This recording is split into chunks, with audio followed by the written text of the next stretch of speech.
Boarding offers an opportunity for independent growth, for a young person to learn to be self-sufficient and to grow in maturity and develop a diverse way of thinking.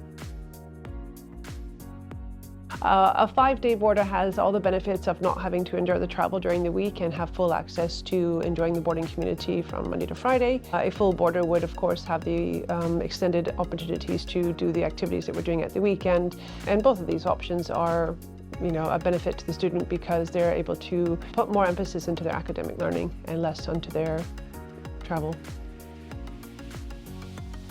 There are a number of adults who are caring for our students, and they are both dedicated to the boarding house team and the students who are being taught by academic teachers. There's a wraparound care where we will communicate with one another to ensure that the safety and the happiness of each child is paramount. I find that students are much more confident to speak out when they are in boarding because they develop a close tie to the people who are caring for them here and they don't hesitate. I think oftentimes students are more protected when it comes to their own family because they're afraid of the repercussions, that the school is an in-between where they can feel that I can test the water here.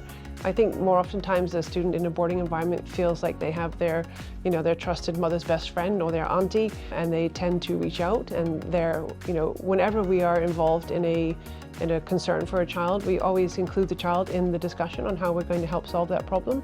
No decision is made about a child without the child's input. Nothing is ever shared beyond what is a need-to-know basis. So if you are dealing with a particular safeguarding concern or a concern of a child, it's not put up on a poster. We deal with it in a very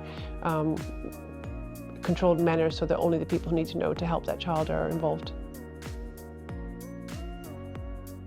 So when a student is joining new to the boarding school, they will have a dedicated house master and tutor team who will be looking after them. Because we are working a vertical system in the house, they'll have the older peer group students who are going to be supporting them as well.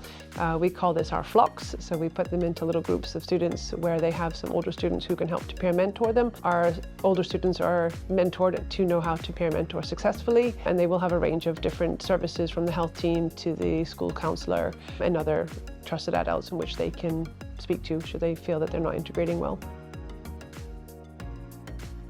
Boarding students have access to a plethora of activities in their free time. I mean, aside from relaxing and enjoying their peer company, they have access to the sporting facilities, they have access to do additional art projects and work with the music and drama aspects of the school where they can work on rehearsals and music practice. There'll be opportunities, of course, to visit local points of interest as well as the City of New York.